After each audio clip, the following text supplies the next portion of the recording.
We got family members down at 3 o'clock in the Hall of Fame. Thank you very much. I'm one of them. Oh, okay. I'm Scott Hill. Scott, I'm Kevin Halloran. Kevin, please. No. All right. Nice to meet you. Nice to meet you. We're going to move.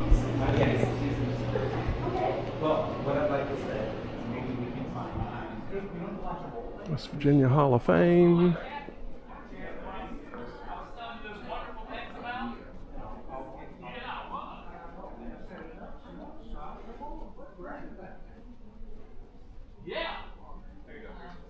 Mary Lou and Steve Harvey, Kathy Mattea, George Brett. How are you? That's my wife Teresa. Oh, I'll take some of those. Okay. Well, we're going to put them out, and you can take as many as you want, and I'll hopefully make a good picture for the Zoom camera. There. Did you see that? Let's see what. Yeah, sitting here at the radio. That's where I remember Earl. That was his age. Yeah. Go ahead. Well, this is my nephew and my brother's son, Kevin Halloran, his wife, Teresa, Senator Jack Woodrum. Nice to meet you. Yes, sir. How do you do? Good to meet you. Yeah, I grew up running in and out of the house all the time. You thought I lived there. There you go. So right there's the elevator. You go up to the third floor, please come. Yeah. Okay. Y'all have a good day. I remember you telling me. Yeah, because it was getting ready to get. And here's our Uncle Earl. And I brought that up. That's good. Well, you hang on to it. We may need it one day and hang it somewhere at a celebration, but you hang on to it. Earl loved you, and I tell you. Oop. The Jack David story said every time I hit town in the 1970s, oh, let me tell you what Jack David did. And your mother Joan would be hunting Jack David, but she didn't have to look far. He was either at Earl's house or he was at Wilma and Iris. Yeah.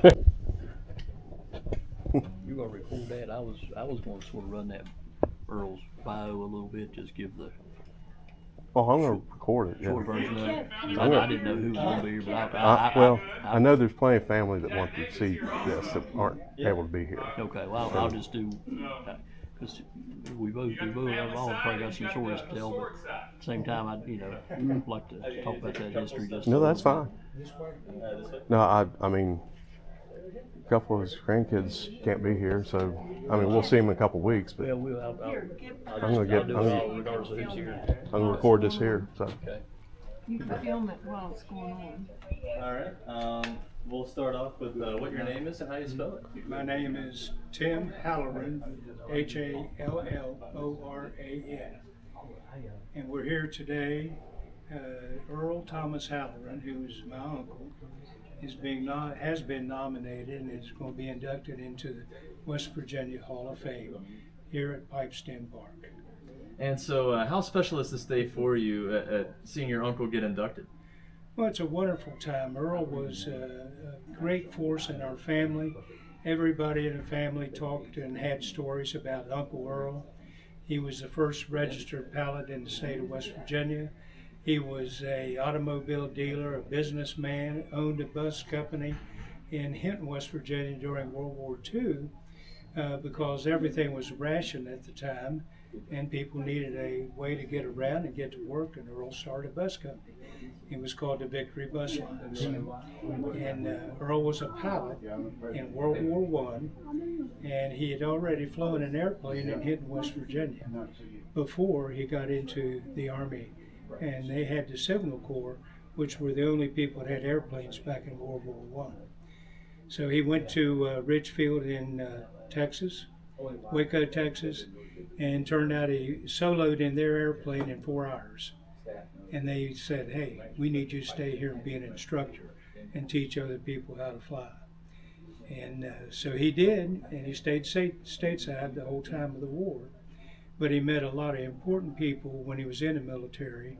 One was Eddie Stinson, who formed the Stinson Aircraft Company. And they formed a friendship that lasted until Eddie's death in a plane crash outside of Chicago. But they barnstormed, and I know that's a term that's long been forgotten by a lot of people. But they did wing walking and hanging off of the airplane in midair while the other one flew it. And they went all over the southeastern United States.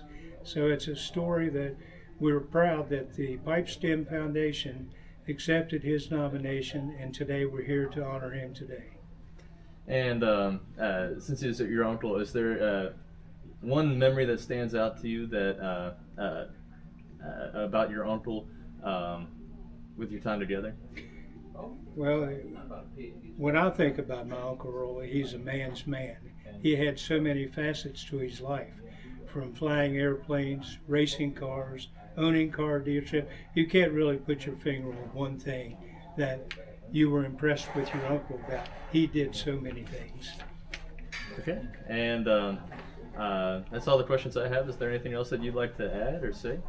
Oh, we hope that radio or TV station 59 gets this out, and people know that there's a guy that was born in Hinton, West Virginia, in Summers County, and he's being honored today in Summers County at Pipestem State Park. And we thank them very much. The whole Halloran family thanks them. Thank you. Thank you. I'm a Summers County boy myself, so it's a pretty awesome. Well, we've awesome got story. the senator here. I don't know if he wants to be interviewed or not. I will ask him. And we got Kevin Halloran, who's a grandnephew. No, I don't need to talk on there. Caleb, why don't we get I'm some fine. off the senator if we could? Okay. Okay. We'll put him in a different spot, or where you want him? We'll get him on this side. Okay, this side of it. Okay. Yeah, switch it up a little bit. All right. All right, wait. I stood on this side, so I need to stand on this side. Okay. Get you right. This is one thing I was never good at in school, my rights for my lefts.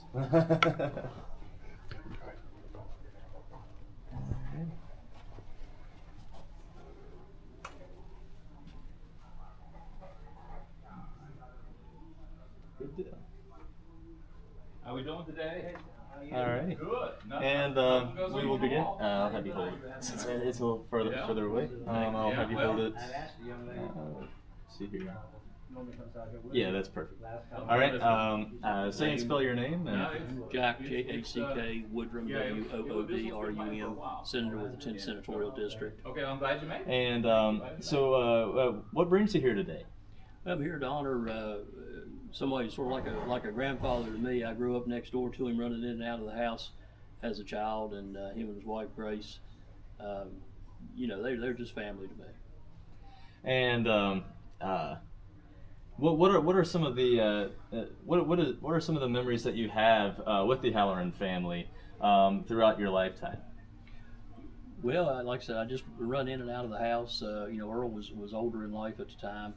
I've learned a lot more about him really since he passed away than I did at the time. But he had a Radio Shack. He was a ham radio operator, and I was in and out of that. And then he had a camp called Quintamon up on the mountain. I'd ride up there with him, and just a lot of good things. Spent time there with him, and heard a few stories of one of which I'll speak about a little bit earlier. But he flew a Jenny, years back, and flying up this gorge right here at Pipestem State Park. He'd always tell me he knew where all the moonshiners were because he could see the smoke drifting up through the trees as he flew up the gorge. And as a kid, those are great stories. And how awesome is a Summers County native getting inducted here in in a very important place here in Summers County? Well, there's a move right now to recognize people from Summers County, and from the area, and part of it is to encourage school children that are here, to let them know that they can do anything that they want to do, and let them know what other people that have grew up here and are from the same area, same ridges they're off of, and things they've went out and done. We've had a lot of very accomplished people come out of Hinton, out of Summers County, and have been all around the world and accomplished great things. And I think it's important that we let the younger generation know those stories so they know what they can do in life. And how important was the Halloran's influence on your life? You know, you've done a lot of great things throughout your life, and including becoming a senator recently. Well, you know, Earl was a big influence on my life. You know, I had several people I grew up around that had a lot of influence on me. Earl certainly was one of them. I talk about him a lot when I'm at veterans events. I don't necessarily call him by name, but I'm old enough to have known First World War veterans, and of course a lot of Second World War Korean veterans, most all of which are gone now. Most of their families are gone. So now we're down to Vietnam era veterans, and really the majority of them have passed away. So just to be one of those people that's had the privilege of knowing all these people, knowing what kind of men they were. You know, Earl was the kind of man that could do anything. He could build anything. I was fortunate I grew up around a lot of guys like that. So they're out of, you know, what's generally called the greatest generation. Earl was one of the older people in that generation. But they were just amazing people. If they couldn't go out and buy everything, if they wanted something, they'd sit around and think about it, then they go and build it. And Earl was one of those men. Okay. That's all the questions I have. Is there anything else you'd like to add? No, we're good. Okay. All right. Thank you so much. Thank you. And thankfully, we are never having an almost never ending list of famous West Virginians or folks from West Virginia that's went out and made a name for themselves. And Uncle Earl is one of those. And for the last 6 months, we've been kind of planning this and seeing what we can do and what we're going to do. I could stand here and talk for days about all the great West Virginians. I'm not going to do that. We've got Jack David Woodrum, the senator, who's going to come up and say a few words about his relationship with our current inductee. And please put your hands together for the senator. Come on up.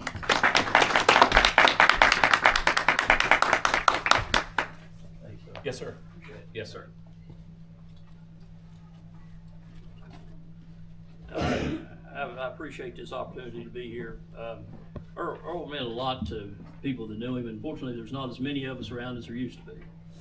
But I did want to take this opportunity to just talk a little bit about Earl. I know we can talk about what he meant to us, but I thought it's important maybe for other people that are watching us talk about some of the things that he did throughout his life. You know, Earl was probably the first licensed pilot in the state of West Virginia. That documentation was lost in one of the Capitol fires, so we won't actually have that. I hope it turns up in a courthouse somewhere someday. But we think that is the case, and he's left quite a legacy in the cockpit, his work on the ground, his service in his community. He was a man that did a lot of things and had a lot of interest, and he was very accomplished at everything he did. Earl was born in 1896. He's roughly the same age as my grandparents on my dad's side. Come out of a railroad family, which is very, you know, those of us who grew up here, that was my mother's side of the family. They were all railroaders. But he was known for his intelligence, his skill as a mechanic, and he apparently had a natural gift for flight. And I'm tied a little bit on the flight side. On my mom's dad and all of her brothers, including my mother, they were all pilots. And I'm wondering if that, you know, what their tie was. I never did know how Earl and them fit together, but you know, that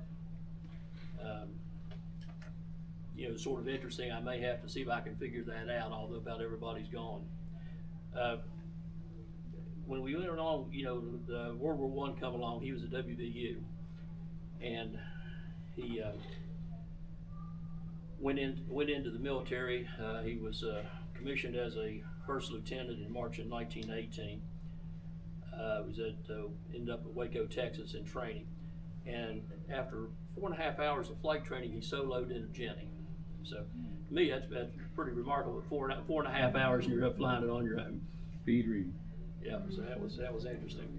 But Earl, being in the first group, his job became, because that was the first class of pilots trained for what would become later our United States Air Force. So his job was to train the people behind him. So he was the first class trained the following classes. And so he trained pilots, gunners, and mechanics, which probably helped him, you know, with his skills. He was very and he was a radio man. So you know, he had a lot of skill sets, all of which come in very useful. You know, flying a Jenny back then, and these men that were sent overseas. So I mean, I think he gets a lot of credit because the people he trained are the ones that actually went in and fought on behalf of the United States during the First War. So he had a lot more influence than any of the individual pilots he probably trained, simply because he had so many people that he prepared to go to war. After the war, he come back, formed the Hinton Aero Club. So, and he bought a surplus Jenny with the help of a few of the local businessmen. They got their money together and bought this airplane, and sort of went into barnstorming business at that point. So he was giving rides and doing some barnstorming, and that was a popular thing there at the time. And carrying passengers, thrill seekers around. And you can imagine, I'll talk about it here in a little bit, but the changes that happened during the course of his life were just amazing. You know, in our lifetimes there'll be bigger changes, but not changes that you can see. You know, in Earl's case, he went from people riding horses, horse and buggy, to automobiles, to airplanes, to people going into orbit, going to the moon. Those are huge things to happen, and that all happened during his lifetime. And he was a part of some of those changes, you know, and working through that. So there come, when you get into 1919, unions, you know, were unionizing, were coal mines, so the mine wars come about. And so he was hired by the Island Creek Coal Company in 1919 to scout 5,000 armed miners. He ended up leading a squadron of 5 aircraft, and he was captain of that group. So they built bombs, and then they dropped homemade bombs. And what I found was interesting, I always wondered how history looks at things after we go back and look at it. So I found a section that he was actually sort of an unsung hero of the unions, because he didn't set out to hurt anybody. What he did was he used the bombs to disperse and not to destroy. So he scared the fighters on both sides to avoid casualties and basically to keep them apart so that they didn't engage. And a lot of these guys were very capable of killing each other because they were First World War veterans. So there were a lot of them had already seen combat. So his actions actually kept the fighting at a minimum. But however, it didn't keep him from getting shot at. When he come back, he'd have bullet holes in the plane where they were shooting up at him. So there was a story there where he reinforced the cockpit with steel plates under the seat and the floor. But he also, provided the intelligence that helped, help mitigate the damage during that conflict.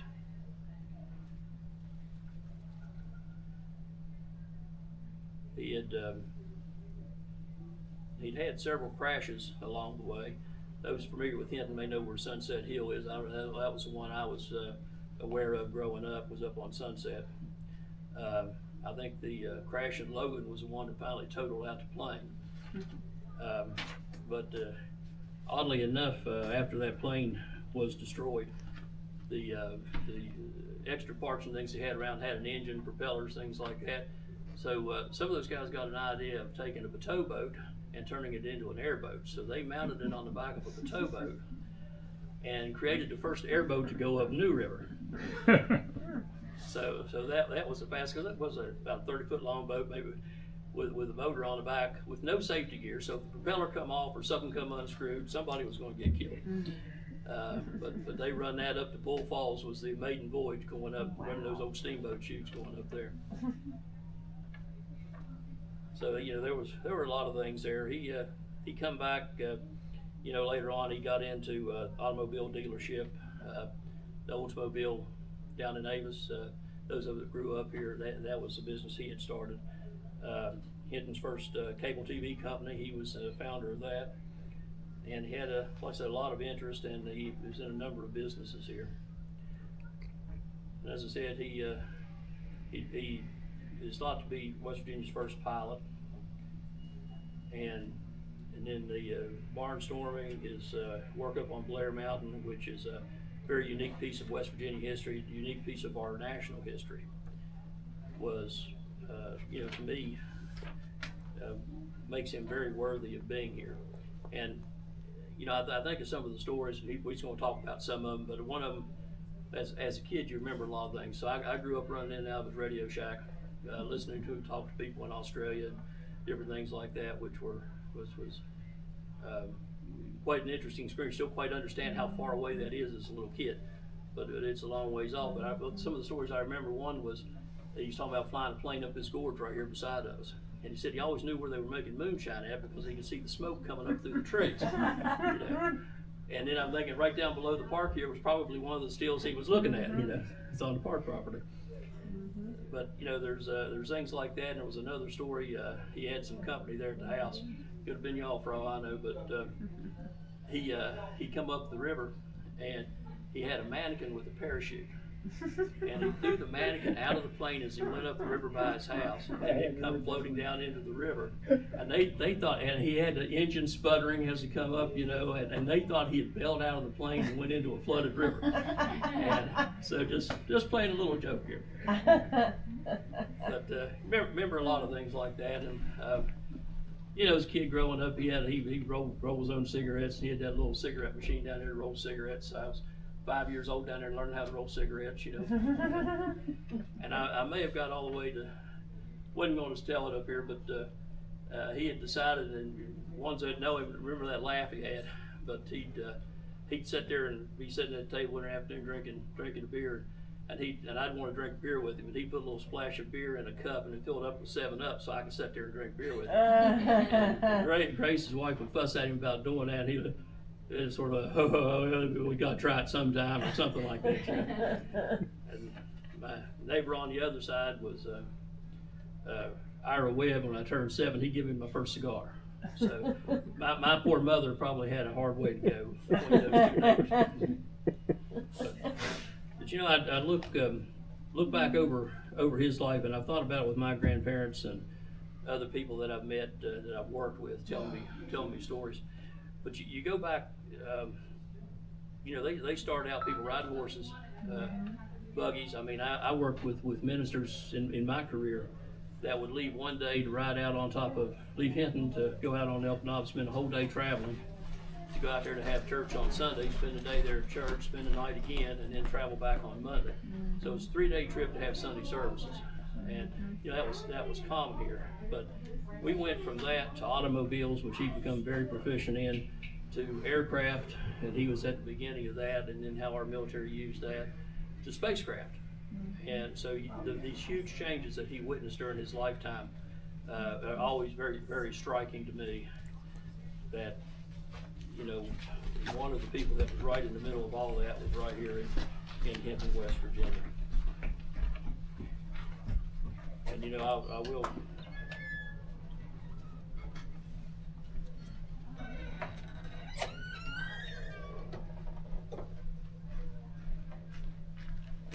There's a lot of things that's technology.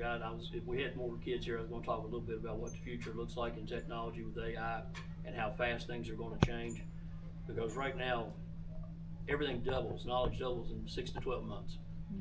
It's really a remarkable thing.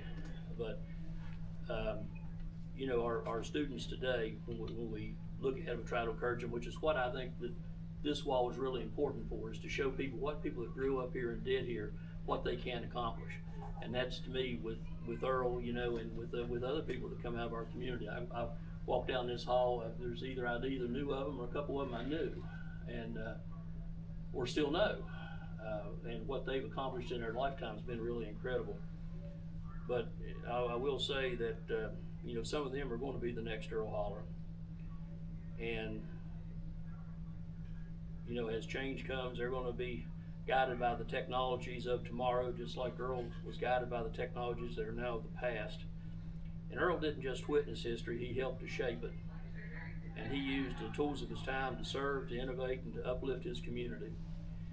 And I hope that his story inspires others as him inspired me. Although as a kid I didn't really realize what I was learning from him as we went. But and I hope that these kids that come up here and see this, and the ones that we'll get to talk to about in the school system, that they'll realize that you know, they're going to get to shape the future. And West Virginia is just not a place to live and work, but it's a place to thrive, to dream, and to raise their families with pride. And I hope that, you know, some of the experiences we're able to share by the Earl and by the people down this wall will help them do that. Thank you.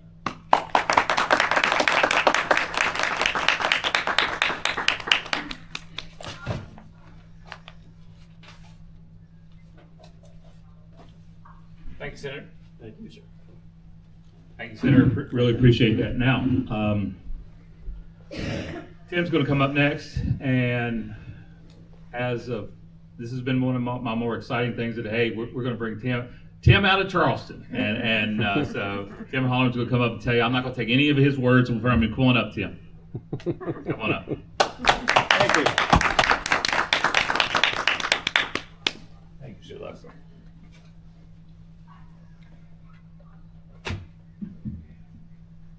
How did we get here today?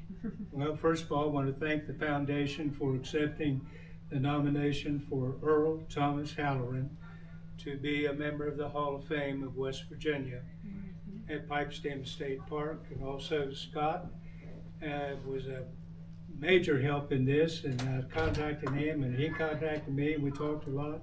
And Kimberly Hawkins, I believe, and we talked some. So we got here today all to honor Earl Thomas Halloran, my uncle, that I'm so extremely proud of.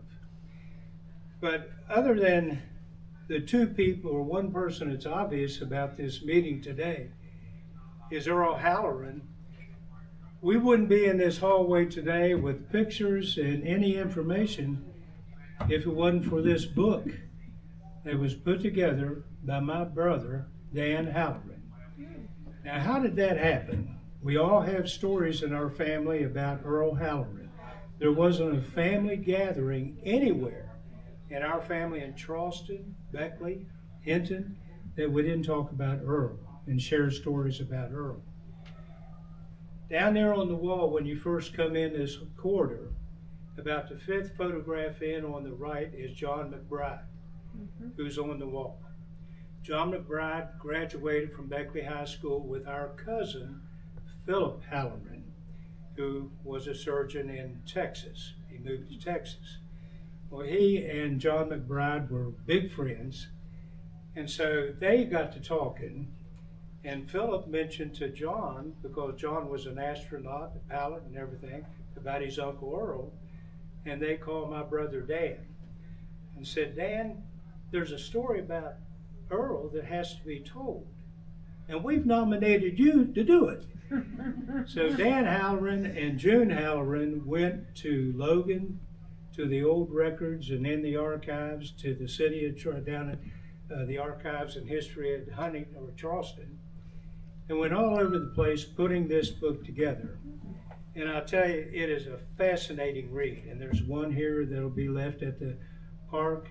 If any of you have time to just sit down and go through it, mostly it's reprints of newspaper articles, but the exploits that the senator told you about, Earl was he was a man's man. So what I want to tell you about is my personal experience with my favorite uncle, Uncle Earl. As a child, you always know who your family is. You always hear about your uncles and your aunts and what have you. But for some reason, my dad loved to send me up to Hinton, West Virginia. And one of my earliest recognitions, I have to tell you, Earl's father was an engineer on the railroad. And he was a well-known and well-respected engineer. And so anytime we needed to ride on the train, you just got on the train. But I remember one time as a toddler, and my dad took me over to the train station in Charleston. The passengers got off, the conductor got off, the bellhops and what have you, and he just grabbed me and just handed me up to the conductor and said, "This is Dan Halloran's grandson, take him to Hinton." And they took me in and put me in a chair, and I watched the real estate and landscape go by. here I am, a child, and they would come by and say, Mr. Halloran, would you like a Coca-Cola? Would you like crackers or whatever? I was treated like gold. And then when I'd get to the final destination, I'd hear the conductor say, next stop, Hinton, West Virginia. And I was pressed against the glass, and I'd see my smiling face of Uncle Earl, Aunt Grace, Ira, and Wilma, and they'd pick me up and off I'd go. Now, the other part of, and the senator shared a lot of stories with you, but my story as a child and being around trains was Earl's Radio Shack. To go up and sit down with Earl and Grace, and after dinner, he would just, and he had this low, calming voice. It was a voice of total calm. I can see back when he was a pilot, when he'd get on the radio, the pilots had to all say, we're safe, we're in good hands, Earl's in control. So you would go down, and Earl would pick me up and put me on his lap, and he had this chrome microphone with a front on it about this big. And the first time in my memory, I'm thinking, what are we going to do? And you had these radio units and everything all around the room. And he would set dials and what all, and he'd grab that microphone and he'd say, CQ, CQ, this is W8FUU, W8 funny Uncle, come in. And he'd let go, and my eyes are big, and there'd be some popping and cracking and static. And there, a voice would come through. W8FUU, this is, and they'd give his call sign. And Earl had a map in there, and the guy might be talking to us from Thailand or Japan. And as a child, you know, I'm just looking around, and Earl would just casually point, it's over here. It was just a wonderful experience. And then as I got older and coming up on the train and coming to Hinton, I'd walk down to the dealership, and Earl had a little lot with a few used cars, and he'd say, well, now you need to run around and what all, and he'd just take a set of keys and say, go over and get that car and go. And I think the first time I was able to do that, I was 15 years old, and I didn't have a driver's license. But that's how laid back it was in Hinton, West Virginia. And being this big city boy from Charleston, West Virginia, coming to Hinton was like coming to Mecca. I had a stern father. You know, my dad was, every other kid had to go home at 10 o'clock. I had to go home at 9 o'clock. But with Earl, it was a confidence he exuded. He would just say, be careful. I'll see you when you get home. And sometimes I brought a friend with me up to the Hinton, West Virginia, and we'd ride all over Hinton in this car. And of course, gasoline's only 25 cents a gallon, so what little bit of money we had, we could drive all night long if we wanted to. The stories that the senator told you about the bateau boat, I own a boat myself, and I know, Jiminy Christmas, you somehow bolt an engine down on some flat-bottomed boat, and you're going to go flying down the river. The danger, it's just inconceivable. Now, John Faulkner, who was a major part of the development of the park here, and Earl were good friends. And in Hinton, the Halloran family lived here, and the Faulkner family was down here. Now, the other thing about Earl, he was a fantastic musician. He could play any instrument.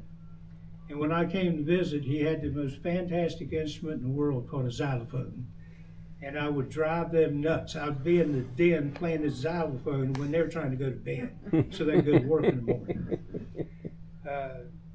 Earl also,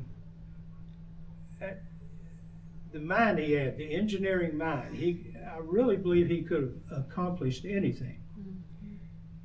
But being a family of the railroaders, or a railroad family, he heard that they were going to tear down the Quinamont, West Virginia Railroad Station. So he talked to his dad and whatever, or not nice dad after that, but railroad people that he knew. And he said, well, what are you going to do with all the wood and everything from the old station, and they said, Earl, if you want it, go get it. So Earl, again, we're talking about the 50s and the 40s. Life is so simple, so easy. And I'm sure Earl probably just said, I need a truck. I need somebody to go pick up all that lumber. Then he takes a bulldozer and cuts a road up the hill, which is behind Summers County Hospital. And he built this camp up there with all this wood from Quintamon.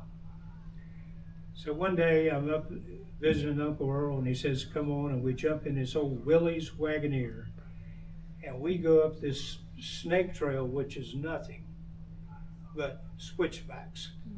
And we got up there, and here's this beautiful camp. I couldn't believe it. And sadly, many of his friends found out he had a camp.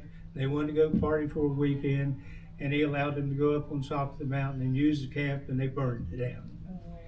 So one day Earl went to work and Grace went to work, and I had so much freedom around Earl. And I got in that Willie's Jeepster, or that Wagoneer, started it up. They went to work. And I thought, if Uncle Earl can drive up that, I can do it. Let me. I don't know how I lived through it. Turning into a corner, backing up, and just doing this all the way up the hill. And I finally got up to the top, and I thought, how can I got to walk down the hill and call Earl and tell him to come get this, because I'm scared to take it down the hill. So I go down the hill anyway, and I remember when Earl and Grace came home, and they said, well, Timmy, what'd you do today? And I freeze up, because I know if I told my father this, I don't know, I wouldn't be here today. And I said, well, Uncle Earl, I took the Jeep and I went up to the camp. Uncle Earl had a cigarette all the time. Yeah. I hope you enjoyed yourself. And that was it. It was just total freedom around this man and total confidence. There wasn't any story that other people told me about my uncle I didn't believe. I knew he could do it. I knew he was capable. When the senator mentioned these businesses, the businessman, he had the Victory bus line. So one of the things I would do when I stayed up here, usually I was up here 30 days, I would just go down and get on the bus. And the bus ran, I think it was from Greenbrier Drive all the way through Hinton, maybe down to Sandstone, or maybe the other side of the river. And I would just ride a bus all day. And there would be people get on and they would say, well, who are you? Well, I'm Earl Halloran's nephew.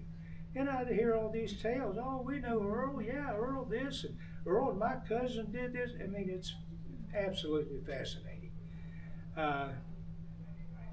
It points out the importance of think about your own family and start making notes today.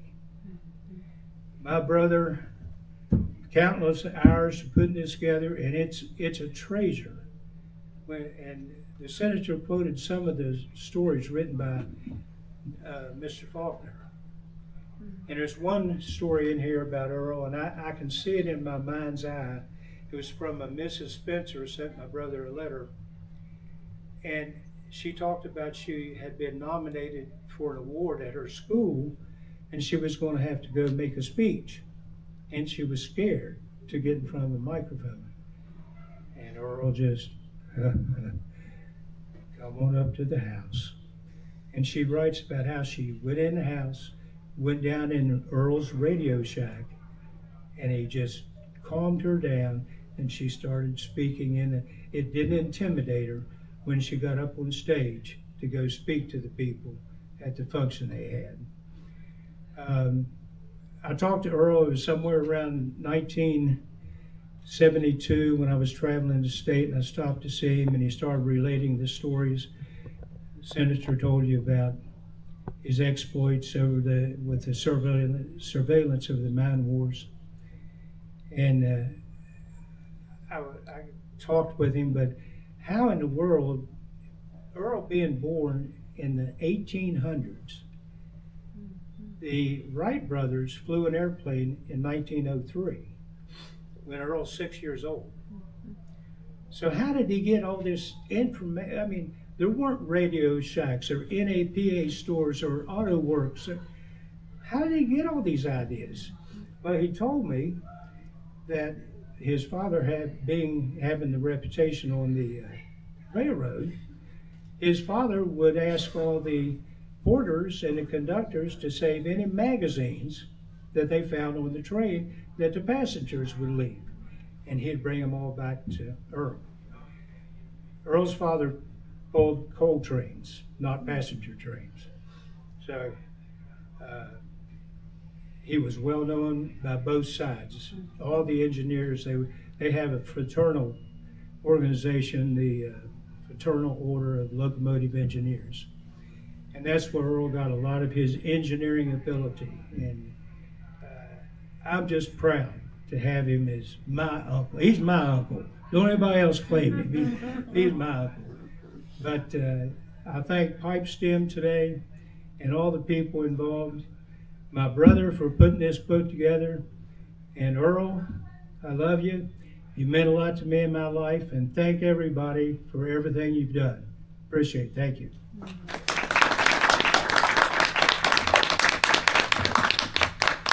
Tim, Senator, only one thing left to do. What? Let's put Earl on the wall. Well, let's do it. All right, let me get this out of the way. And this over here, maybe. And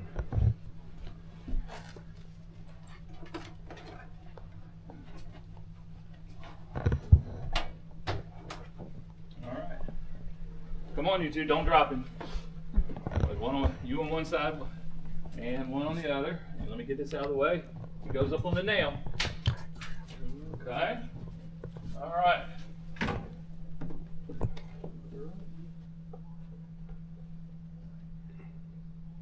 Size it All up. right. You get all the directions, straighten it up. All right, there you go. All right. All right, very good job. All right. Put your hands together, everybody. Well, that concludes our program. Thank you so much. I think Tim's going to hang around for just a moment. We have a photo booth, brand new photo booth that was brought to you by the foundation from Pipestem. So when you go out, have your picture taken. Elizabeth's out there, and remember your weekend here at Pipestem. Thank you. Thank you. All right, guys, thank you so much.